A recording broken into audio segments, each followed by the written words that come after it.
We're going to throw this session open now from my very learned colleagues here to answer your deep and meaningful questions from the floor. Same rules as before, please. If you just indicate that you'd like to ask a question, wait for the microphone, say who you are and who you're affiliated to. I have some primers in case you can't think of any questions. I'm sure that's not going to be the case. But if my colleagues here are ready, we'll open it up to the floor. Gentleman here, please. Peter Bide. I've been working on a complementary project to provide an advice note for planners on integrated water management.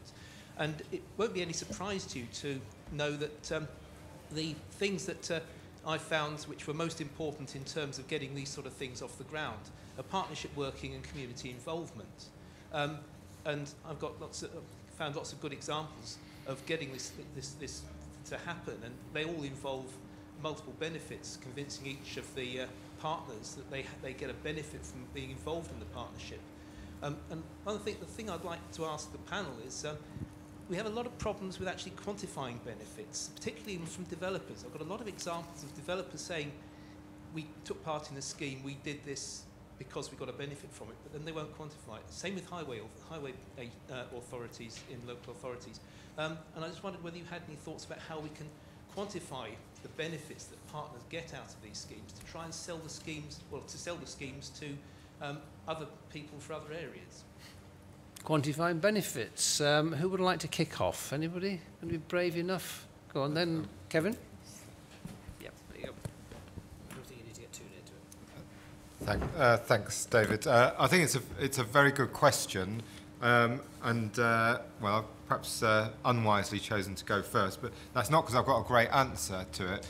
But I suppose it's more a word of caution in terms of how far down the road of quantifying those benefits you get. I think we had a good example in the second presentation there about getting on and doing things. And I think the question was asked about studies, etc. Well, you could have spent half or all as much money again in trying to work out what those benefits are, what the return period is, etc. So I think there is a limit to that. But I mean, certainly one of the ways of helping to engage with that sort of audience is exactly the sort of thing we're doing today and seeing some of those examples. I mean, you know, I was furiously making notes about Oxfordshire there, you know, just thinking of some of the studies I've seen costing more than that particular scheme costs to try and get somewhere that then has to lead on to a full design, feasibility, etc. before anything's done.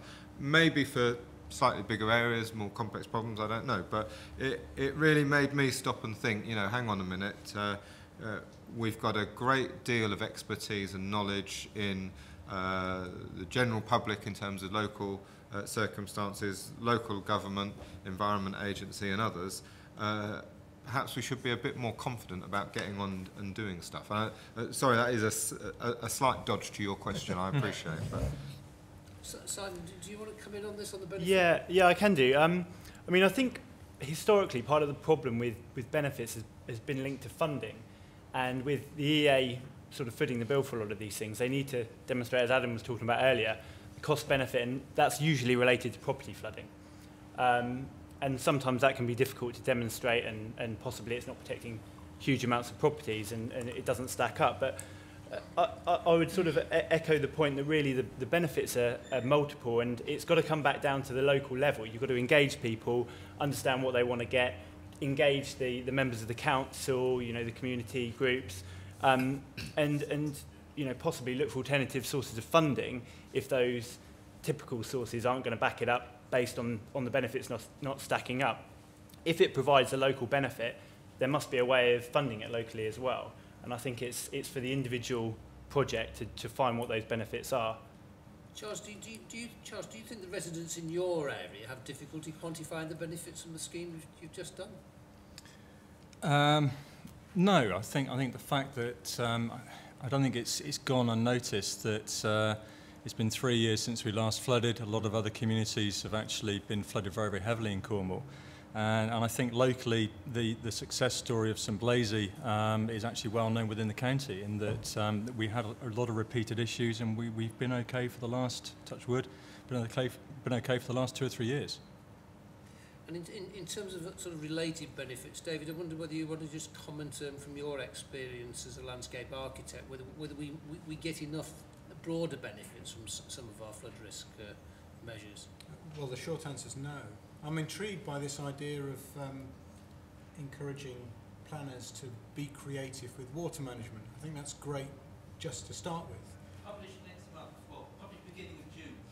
Excellent, yeah. I mean, challenging people to be creative and to see where they can go with all sorts of schemes at all sorts of scales, and to put that information out, I think is really important, and maybe that's becomes one of the drivers. You know, who can be most creative, who can be cleverest at arriving at some of the solutions we're talking about. Okay, I'm going to move us on to another question from David, the floor. David, Oh, sorry. could I just Chris, you actually... can comment. Yeah, that's all right. No, I wasn't trying to cut you out, because I was going to give you a fair shot next time, but go on.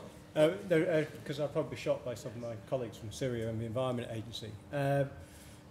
There is a project which is actually looking to demonstrate the multiple benefits of sustainable drainage, and actually look at a whole wide range of benefits, and actually at least provide some guidance and a way for people to try and actually both kind of qualify and quantify, and then actually try to put some monetized values actually against multiple benefits.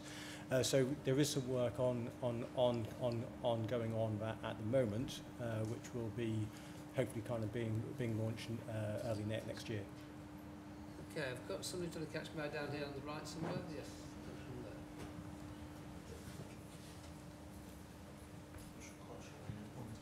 There's one here. It was just about the exercise is good for you. Yeah. Hello, James Whittingham again from ACOM. You touched on maintenance before on the third scheme. What kind of maintenance is involved, and what kind of period? Let's just take that as a general question. The question's about maintenance, so we'll take it as a general question. Given that this is a sort of a public engagement, community-driven scheme, are we leaving ourselves a legacy with maintenance? Is that fair? Yes, correct. Yeah, okay. Yes.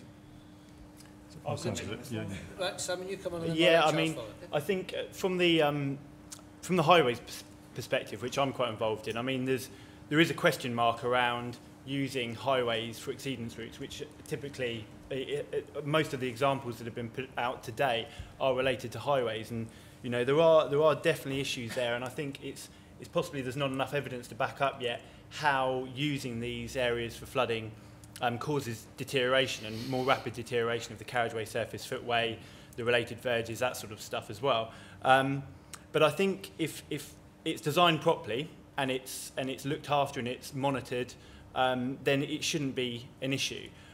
We know that at the moment a lot of the carriageways around the country are in pretty poor condition, and if you start flowing water over that, they just deteriorate very rapidly. But if you've got a well-sealed surface, you know, it can have a limited effect, and as long as that's kept up, you're going to be okay. So I think it's about good design and designing with maintenance in mind as well, not just for the short term. Here's our project done. You've got to think about the whole life of the asset that you're putting in there as well. Okay. Charles, do you want to? Yeah. I think the key aspect of maintenance, as far as we're concerned on this particular development, is sediment building up. The water is actually flowing over a huge area in the catchment north of St Blasey. It's bringing down a lot of earth, sand, and other debris into that stream. And then over the period of time, it's just the base level of that stream is just rising and rising. So local residents actually want to make sure that that's desilted so that the stream actually has maximum capacity at all times. And one of the challenges that we've actually got, not just in that particular solution, but in St Blasey in general, is that it's quite an unusual place in Cornish standards, in as much as it's actually quite a large area of flat land. It's actually built on a whole reclaimed estuary. The actual drop or relief is only about 2 metres over about 1.5 miles. And this basin is surrounded by some relatively steep-sided hills. Once the water actually gets into that flat area and onto the roads, it doesn't want to move particularly quickly. The sediment drops out of suspension, And we're actually seeing a lot of silting on some of on the ordinary water courses, as well as the main river. And we just really want to make sure, as a community, that those are actually properly maintained, and the drainage as well, through surface water drains, make sure they're pumped out and cleared on a regular basis. And I think from a community point of view, whenever you speak to householders at risk of flooding, maintenance is the one thing that comes up time and time again. And if they can actually see on a 6-monthly or annual basis vans appearing outside and suction tubes going down drains, then it actually gives them some peace of mind and makes them feel a bit more relaxed every time it rains. Okay, Chris? Yeah, just a very short point. I mean, really, if we design for exceedance and we know where that's actually going to take place, then we know where we need to maintain. And I think that's actually one of the very critical elements. We're not necessarily kind of saying that this will happen absolutely everywhere, but you know where you need to target your maintenance for the future, so you can then actually plan for that and actually cost for that. I mean, our traditional approach to drainage design has been almost a fit and forget approach. It's been something that doesn't require maintenance. If we're moving into an era where regular maintenance is central to effective operation, and where change in local practices has to take place. For example, a road is closed off whilst a flood event is on. I mean, how challenging is that shift for us? Perhaps Kevin, you'd like to follow, because I'd like you maybe to answer that from the point of view of a large urban area, which is more your sort of. Charles, you go. Yeah, I just think this is also somewhere where you can actually involve members of the community as well, and actually a bit of community action. I mean, on some level, I think it's a bit of a cliche of actually using flood wardens or flood volunteers, or even just local residents as eyes and ears, and actually reporting when needed. And so it's one of the things that we do within the community is to actually report problems. So you don't need to have people from the authorities actually going out all the time and actually monitoring. We can actually feed back when needed. And some of those basic tasks can also be carried out by the local community. And we showed there an example of actually just clearing leaves away from drain covers, which actually just get built up on a regular basis. And trying to develop that in a more systematic way so that drains are actually cleared very quickly is one thing. Drains covering with leaves is one thing where you can't just go out and sweep them off, just a day before it rains. As soon as you've had a half an hour of rain, they're washed back down again. So that ongoing cleansing is required, and I think those people living nearby are best placed to do that. Kevin, do you think we can make this work in the larger urban areas? Well, I think we can. I mean, there are some examples, albeit from the more suburban parts of London on the whole, where things like community flood plans have been either worked up or are being worked up, and that gives you a sense that that this sort of approach can work. I mean, I think I've got quite a lot of sympathy for the one of the earlier questions about, well, actually, how do you maintain that level of public awareness if this exceedance route isn't used for maybe 5 or 10 years? Quite a lot of people will have forgotten what on earth it was, what you're supposed to do. The rallying call will be, we've got to do something, we can't let this happen again, rather than actually that's what was supposed to happen. So I think, there is a fairly fine balance there between, just how frequently it's a damn nuisance, frankly, and how frequently it's actually helpful to keep us reminded. And I was going to pick up I suppose looking at the quite simple approach, if you like, of considering the urban community is that you don't get quite the sense of community, of local people living together for long periods of time, knowing their neighbours, knowing who to talk to put up demountable barriers, their own road closures, etc. That tends to break down a bit more in large urban communities. Not always the case, though. But I think this point about sort of closing off the local roads to prevent people driving through a exceedance train, prevent those bow waves occurring.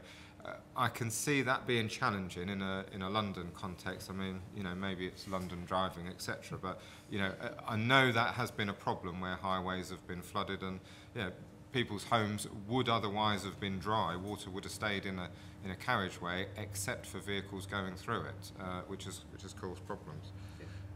my final little point just on the maintenance is, you know, I'm pretty sure most of us, I certainly can think of parts of the existing highway network where you walk over gullies in the road that are damaged in some way, heavily silted, and I've certainly got a couple of photos of ones with quite verdant vegetation growing through them. So, you know, it's not to say that we've got all the maintenance issues sorted with our existing system by any means. So that maintenance will always be something of an issue and something that will be looked at for budget cuts, I suspect. I'm going to take another question from the floor. Let's take one from Richard here. Richard Allett from Richard Allett Associates. I'm going to stir things up a little bit now, David. I'd like to hear the panel's views on whether we as professions, whether that's the civils or whether it's the local government officers, the Environment Agency or whatever, are we actually currently letting the public down? Because we collectively are charged with doing surface water management plans. Those are being done after a fashion, but quite often those are not being properly funded. But to my view, we should be doing this sort of study at a catchment scale and looking at the catchment and all the problems there, rather than relying on the members of the public to champion a local scheme where they have a problem. So in a nutshell, are we up to the mark, I think is what you're asking? Yeah? Within the constraints of how we are funded and the current legislation. Don't put the constraints on it. It's a great question. All right, I'm going to start with David as the landscape architect, not because it's particularly pointed in that direction, but you set us going on that one. Yeah, and I started laughing. To me, the catchment level is vital. I mean, it relates to everything, doesn't it? I mean, if you're talking about taking sediment out of features or out of streams, or if you're talking about localized flooding problems without looking at what's causing it in the round, then you're missing the trick. So how you would do that, and within the inevitable constraints, is the question. But it seems to me that would be a very sensible thing to start putting resources into. Things like land use are going to have a massive influence, generally speaking, on the sorts of problems that we're talking about, aren't they? If you change to different kinds of farming, then you're going to start influencing the drainage system, and this is probably what's causing a great many of the problems that we're faced with now. And it is a gap. No one's addressing that because it's a difficult one. You know, we've talked about this, haven't we? That who's responsible for that and what's going to happen in the future? Are people going to build on the land? Do landowners recognise that they're part of this wider community? And how do other kinds of funding that are put into the landscape influence that? Farmers, for instance, being paid to produce very efficient land drainage systems which enable them to grow all the food we need and then cause potentially catastrophic flooding in Whitney. I don't know. Simon, as one of those professionals, are we up to the task or are we dancing around the edges of it? I think we are moving in the right direction. I think the Flood and Water Management Act, giving the status of lead local flood authority to generally local authorities, I guess one of the main roles for them is to coordinate this type of thing. I mean, if it's going to sit with anyone, it's going to sit with them to be able to identify opportunities to work together, pull all the parties together and coordinate a perhaps more holistic approach rather than just small fixes here and there.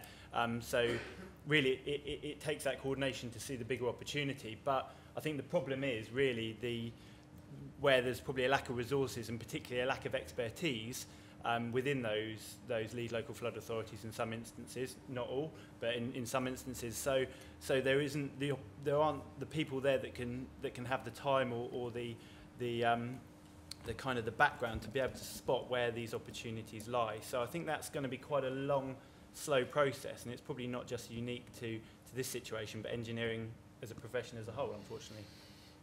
Charles, not as a professional, because you made that point very clearly in your presentation, but clearly somebody who's extremely well informed and can present the case well. I mean, do you think as somebody reflecting from the outside on us professionals, do you think that we haven't really got our act together on this? Puts me on the spot, doesn't it? That was it. Me to sit here, actually. Yeah.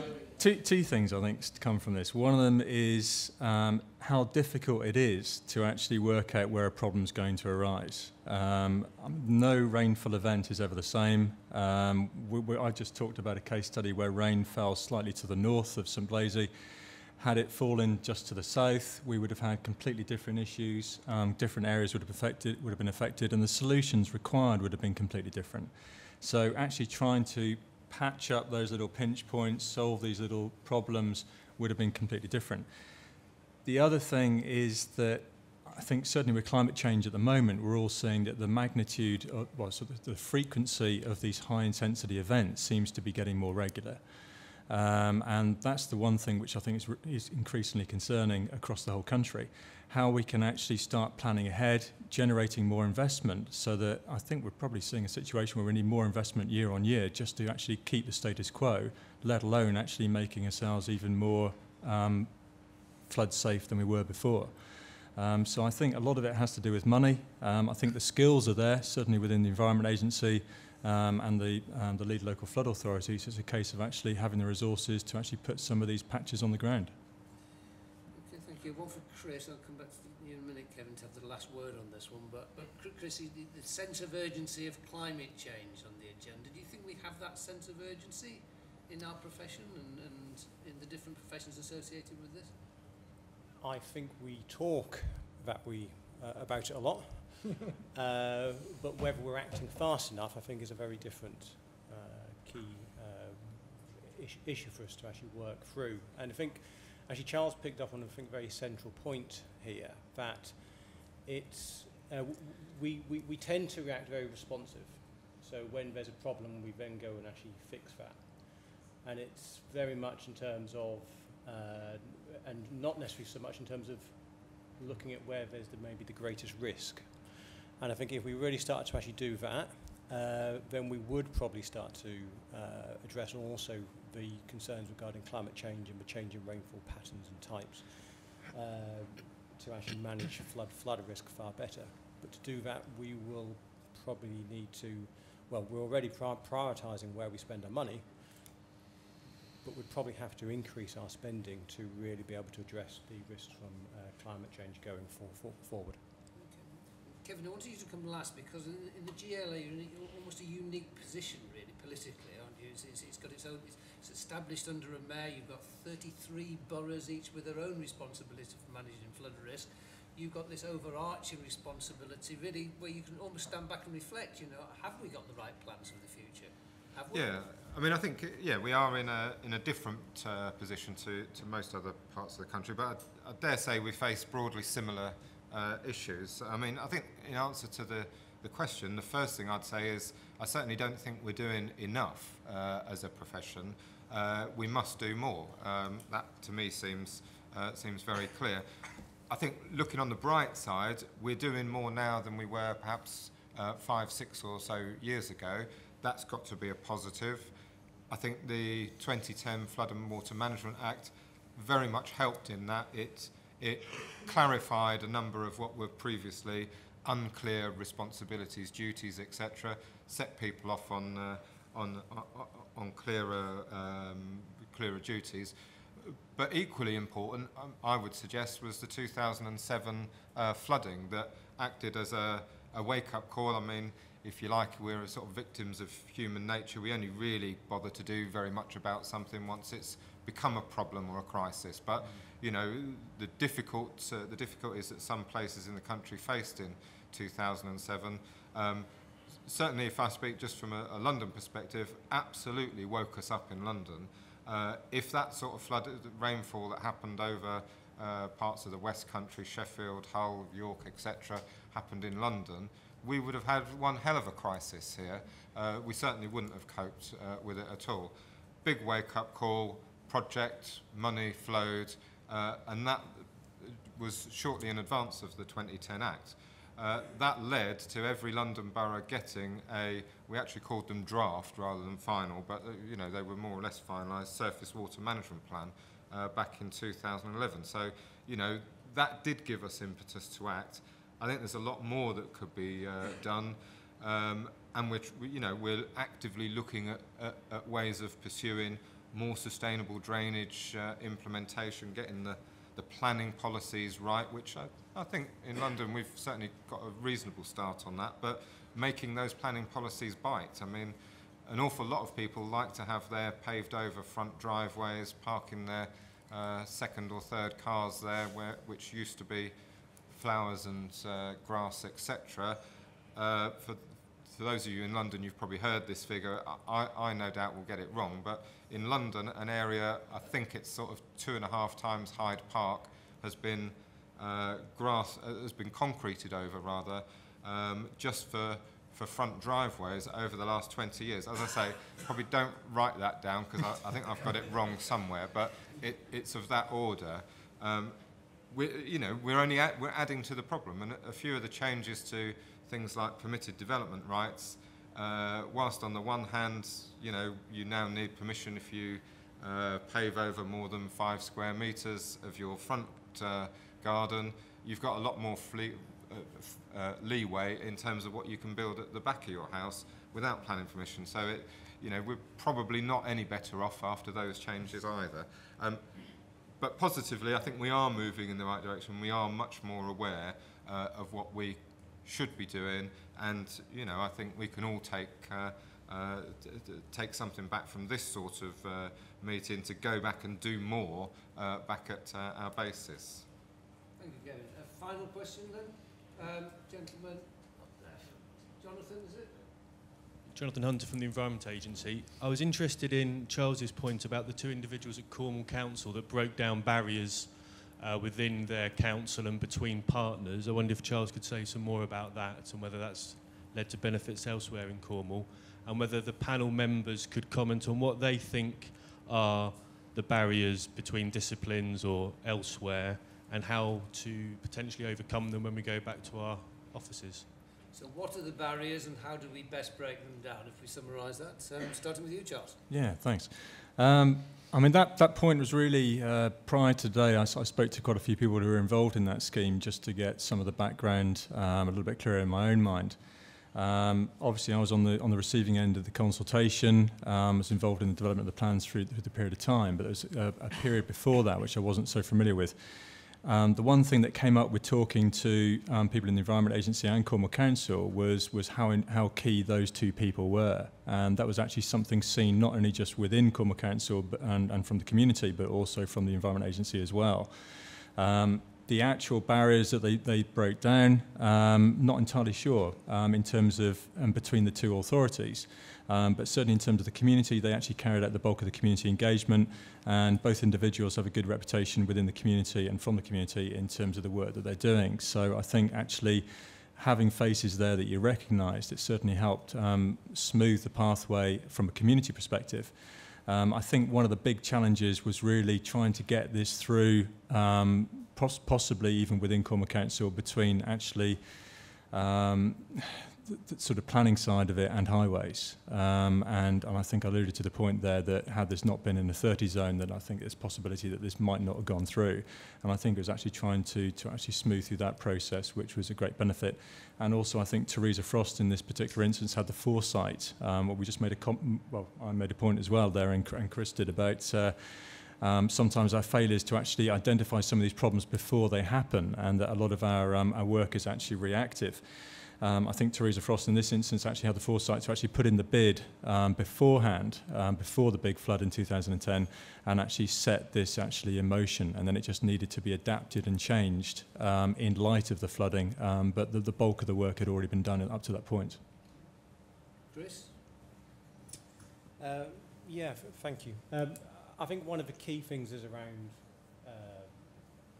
assessing and managing risk. I think across the different disciplines and between different organisations, and so I think this whole general actually working together, bringing the disciplines together to actually understand where different people are actually coming from. So then, if we actually assess the risk from the different actually perspectives, we can then actually start to actually mitigate them. Because I think the point Charles makes around the road being a 30-mile-an-hour road, from doing the project, we only ever saw one example where this type of work is actually on anything but a 30-mile-an-hour road. But so it's really able to assess and break down these risks, because actually there are ones which are real, and I think there's ones which are perceived, but any which are perceived are actually real in the eye of the person who actually perceives them. So I think that's quite critical to be able to overcome that from both disciplines and also within the community. So we need to be able to explain well to members of the public and actually help them understand. Because I think the example in Torquay was a very good example of being able to do that, which then actually changed people's opinion. Kevin? Well, I think certainly some of the barriers to getting this sort of thing done is the sheer pressure on delivering other objectives. I mean, it's the case in London, as it is across most of the country, that we need an awful lot more housing for our local people.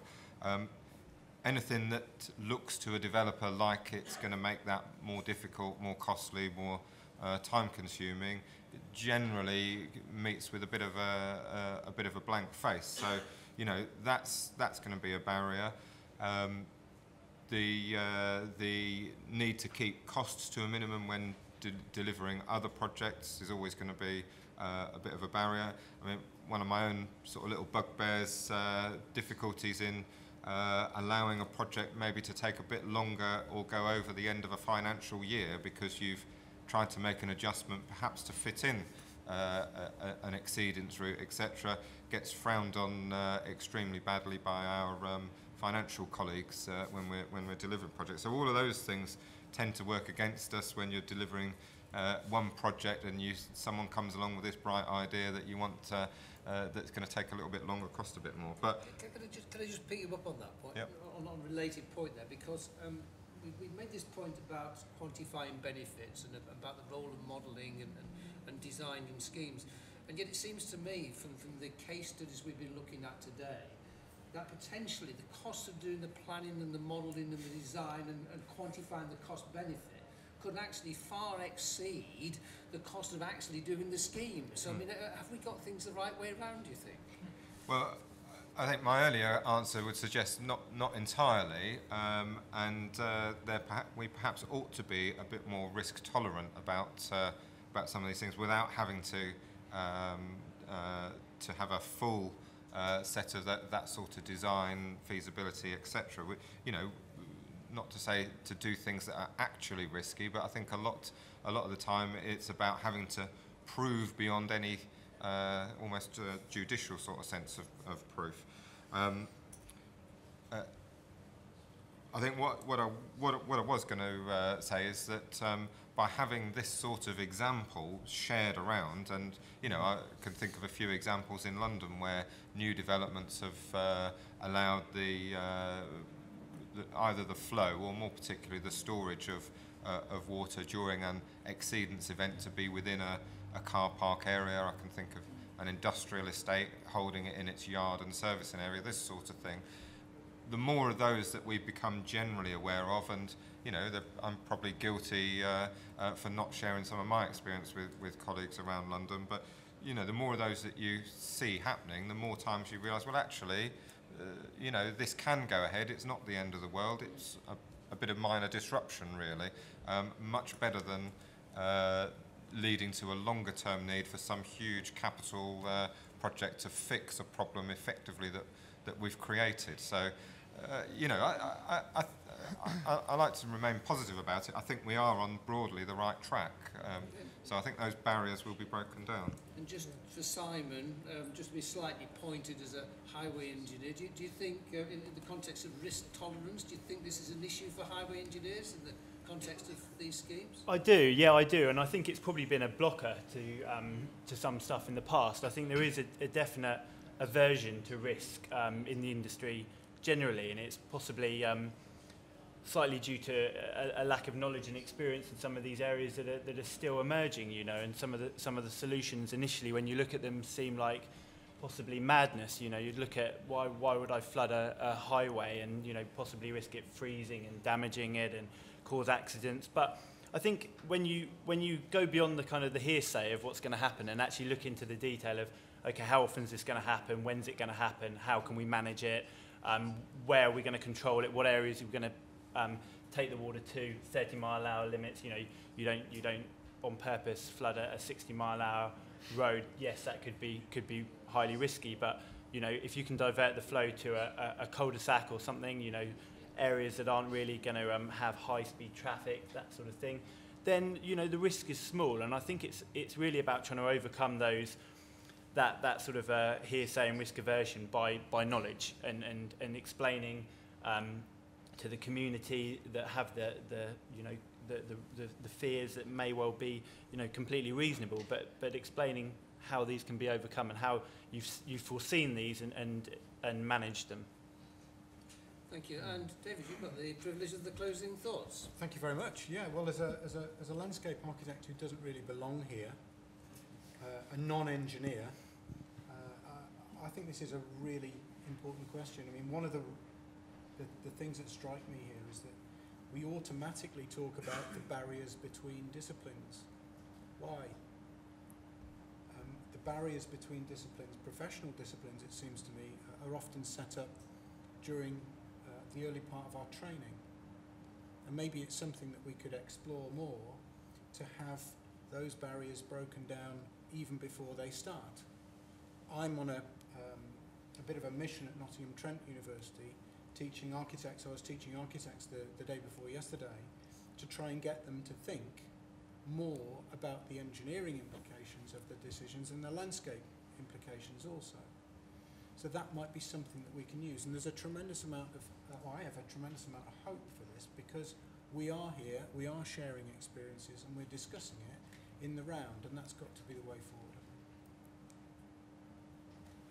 Well, thank you very much to the panellists for that. I'm going to draw that session to a close. I've just got perhaps the task now of just summing up and reflecting, and I'm really not going to do that at any great length, because it would be inappropriate for me at all to try and reproduce either anything in the presentations or in the discussion, because I all think it speaks for itself. So I'll perhaps just have a personal reflection.